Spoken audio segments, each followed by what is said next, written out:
ರಾಜ್ಯದಲ್ಲಿ ಗ್ಯಾಸ್ ಗದ್ದಲ ನಡೀತಾ ಇದ್ರೆ ಇನ್ನೊಂದ್ ಕಡೆ ಕಾಂಗ್ರೆಸ್ ಪಾಳ್ಯದಲ್ಲಿ ಕುರ್ಚಿ ಗದ್ದಲ ನಡೀತಾ ಇದೆ. 25ಕ್ಕೂ ಹೆಚ್ಚು ಶಾಸಕರು ಮಂತ್ರಿ ಸ್ಥಾನಕ್ಕಾಗಿ ಸಭೆಯನ್ನು ನಡೆಸ್ತಾ ಇದ್ದಾರೆ.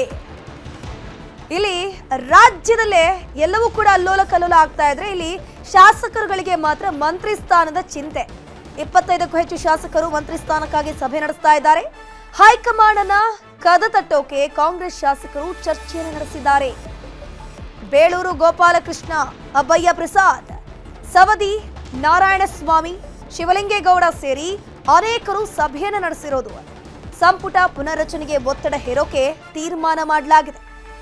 ಒಟ್ಟಾಗಿ ಎಲ್ಲರೂ ಕೂಡ ಸೇರ್ಕೊಂಡು ಹೈಕಮಾಂಡ್ ಅವರನ್ನ ಭೇಟಿ ಮಾಡಿ ಚರ್ಚೆ ಮಾಡೋಕ್ಕೂ ಪ್ಲಾನ್ ಮಾಡ್ಕೊಂಡಿದ್ದಾರೆ. ಬೇಳೂರು ಗೋಪಾಲಕೃಷ್ಣ ಕೂಡ ಈ ಹಿಂದೆ ಡೈರೆಕ್ಟ್ಲಿ ಮಂತ್ರಿ ಸ್ಥಾನದ ಆಕಾಂಕ್ಷಿ ಅಂತ ಕೂಡ ಹೇಳ್ಕೊಂಡಿದ್ರು.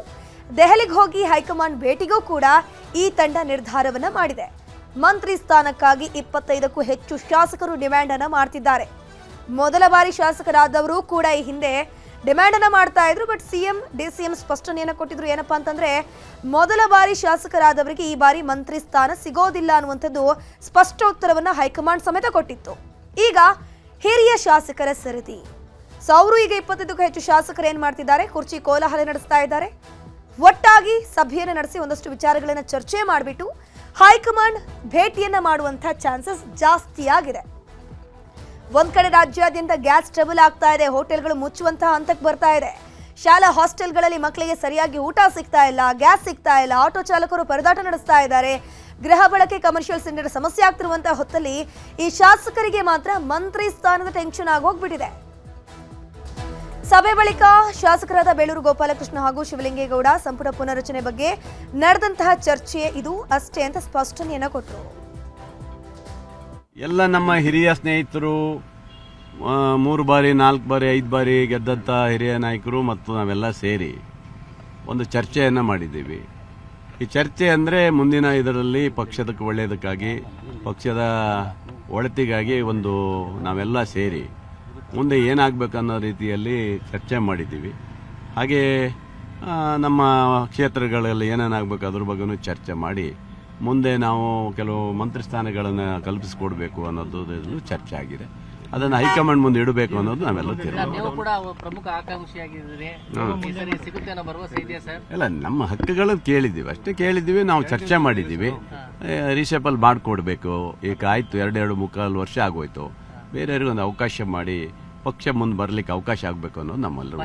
25 ಜನ 30 ಜನ ಶಾಸಕರು ಸೇರಿದ್ದು ನಮ್ಮ ಉದ್ದೇಶ ಇಷ್ಟು, 2.5 ವರ್ಷಕ್ಕೆ ರೀಶಫಲ್ ಮಾಡ್ತೀವಿ ಅಂತೇಳಿ ನಮ್ಮ ಹೈಕಮಾಂಡು ನಮ್ಮ ಮುಖ್ಯಮಂತ್ರಿಗಳೆಲ್ಲ ಹೇಳಿದ್ರು.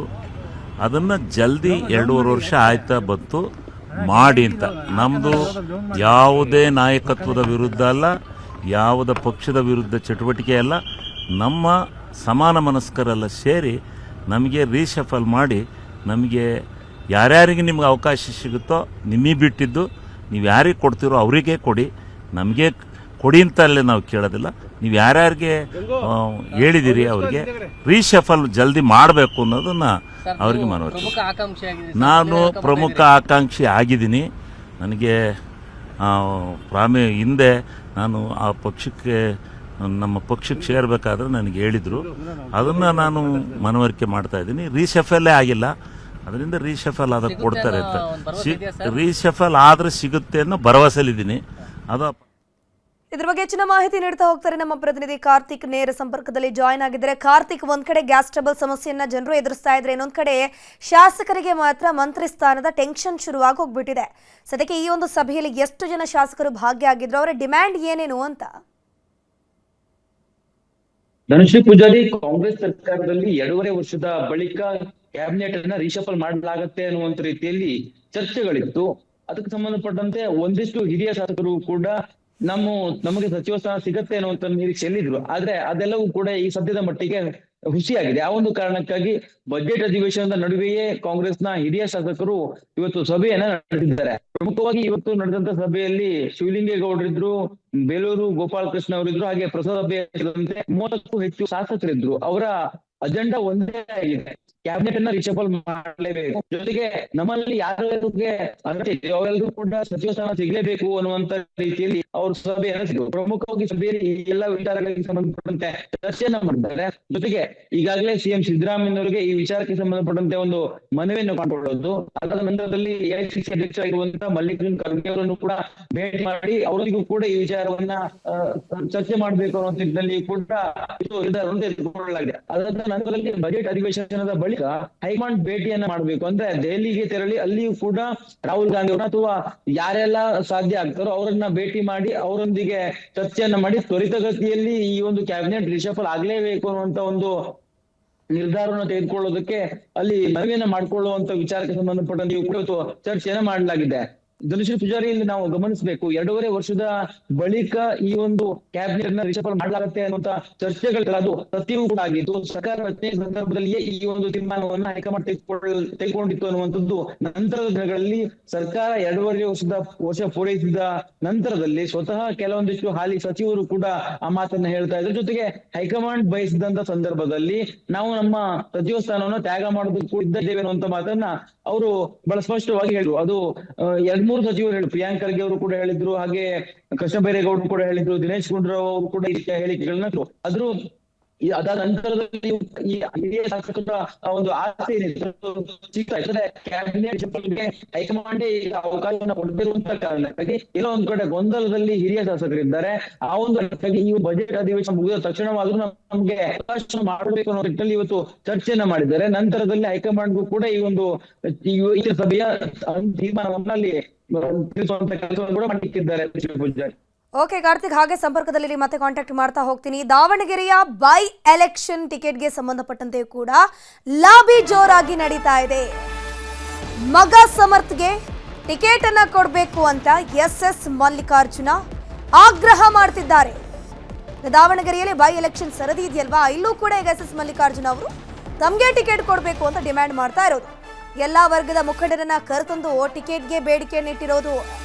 ಹೊರಗಿನವರು ಬಂದು ಗೊಂದಲ ಸೃಷ್ಟಿ ಮಾಡೋದು ಬೇಡ, ಅದು ಸರಿ ಕೂಡ ಅಲ್ಲ. ನಮ್ಮ ಕ್ಷೇತ್ರ ಗೆಲ್ಲುವ ಹೊಣೆ ನಮ್ಮದು, ಜವಾಬ್ದಾರಿಯನ್ನ ಕೊಟ್ಟು ನೋಡ್ಬಿಡಿ ಅಂತ ಹೇಳ್ಕೊಂಡು ಸಿಎಂ ಹಾಗೂ ಡಿಸಿಎಂಗೆ ಎಸ್ ಮಲ್ಲಿಕಾರ್ಜುನ್ ಸೇರಿ ಮುಖಂಡರು ಮನವಿಯನ್ನ ಮಾಡಿಕೊಂಡಿದ್ದಾರೆ. ಈ ಒಂದು ದಾವಣಗೆರೆಯ ಬೈ ಎಲೆಕ್ಷನ್ಗೆ ಮುಸ್ಲಿಂ ಅಭ್ಯರ್ಥಿಯನ್ನ ಜಮೀರ್ ಸಜೆಸ್ಟ್ ಮಾಡ್ತಾ ಇದ್ದಾರೆ. ಮುಸ್ಲಿಂ ಅಭ್ಯರ್ಥಿಗೆ ಟಿಕೆಟ್ ಕೊಡಿಸೋಕೆ ಜಮೀರ್ ಪ್ರಯತ್ನವನ್ನ ಪಡ್ತಿದ್ದಾರೆ. ಅಬ್ದುಲ್ ಜಬ್ಬಾರ್ ಸಚಿವ ಜಮೀರ್ ಮೇಲೂ ಕೂಡ ಆಕ್ರೋಶ ವ್ಯಕ್ತವಾಗ್ತಾ ಇದೆ. ಜಮೀರ್ ವಿರುದ್ಧ ಸಿಎಂ ಡಿಸಿಎಂಗೂ ಕೂಡ ಸಚಿವರು ದೂರನ್ನ ಸಲ್ಲಿಸಿದ್ದಾರೆ. ನಮ್ಮ ಕ್ಷೇತ್ರ ಇದು, ಈಗಾಗಲೇ ನಾವೇ ಗೆದ್ದಿದ್ವಿ, ಸೊ ಈಗ ತೆರವಾಗಿರುವಂತಹ ಕ್ಷೇತ್ರದಲ್ಲಿ ನನ್ನ ಮಗ ಸಮರ್ಥನ್ಗೆ ಅವಕಾಶ ಕೊಡಿ ಅಂತ ಹೇಳ್ಕೊಂಡು ಎಸ್ ಮಲ್ಲಿಕಾರ್ಜುನ್ ಅವರು ಡಿಮ್ಯಾಂಡ್ ಅನ್ನ ಮಾಡ್ತಾ ಇದ್ದಾರೆ. ನಮ್ಮ ಕ್ಷೇತ್ರ ನಮಗೆ ಬಿಟ್ಕೊಡಿ, ನಾವು ಅದನ್ನ ಗೆದ್ದು ತೋರಿಸ್ತೀವಿ ಅಂತ ಹೇಳ್ತಿದ್ದಾರೆ. ಮತ್ತೆ ಸಂಪರ್ಕದಲ್ಲಿ ಜಾಯ್ನ್ ಆಗಿದ್ದಾರೆ ನಮ್ಮ ಪ್ರತಿನಿಧಿ ಕಾರ್ತಿಕ್. ಈಗ ದಾವಣಗೆರೆಯ ಬೈ ಎಲೆಕ್ಷನ್ ಸರದಿ ಸದ್ಯಕ್ಕೆ ಅಲ್ಲಿ ಡಿಮ್ಯಾಂಡ್ಗಳು ಯಾವ ರೀತಿ ಆಗ್ತಿದೆ, ಎಷ್ಟೆಲ್ಲ ಅಭ್ಯರ್ಥಿಗಳಲ್ಲಿ ಇರುವಂತದ್ದು ಸದ್ಯಕ್ಕೆ ಅಂತ ಕಾಂಗ್ರೆಸ್ನಿಂದ? ಧನುಶ್ರೀ ಪೂಜಾರಿ, ಪ್ರಮುಖವಾಗಿ ದಾವಣಗೆರೆ ದಕ್ಷಿಣ ಕ್ಷೇತ್ರಕ್ಕೆ ಉಪಚುನಾವಣೆ ನಿಗದಿಯಾಗುವಂತ ಸಾಧ್ಯತೆಗಳು ಇರ್ತಕ್ಕಂಥದ್ದು. ಈಗಾಗಲೇ ಅಲ್ಲಿ ಸ್ಪರ್ಧೆಯನ್ನ ಮಾಡೋದಕ್ಕೆ ಕಾಂಗ್ರೆಸ್ ಸಿದ್ಧತೆಯನ್ನು ಪ್ರಾರಂಭಿಸಿದೆ. ಈಗಾಗಲೇ ಅಧ್ಯಕ್ಷರಾಗಿರುವಂತಹ ಡಿಕೆ ಶಿವಕುಮಾರ್ ಒಂದು ಕ್ಷೇತ್ರವನ್ನ ಮರಳಿ ಪಡೆಯಬೇಕು ಅನ್ನೋದ್ರಲ್ಲಿ ಒಂದಿಷ್ಟು ಪ್ರಯತ್ನಗಳನ್ನ ಪಡ್ತಾರೆ. ಇದರ ನಡುವೆ ಜಮೀರ್ ಅಹಮದ್ ಮತ್ತು ಸಚಿವ ಮಲ್ಲಿಕಾರ್ಜುನ್ ಅವರ ನಡುವೆ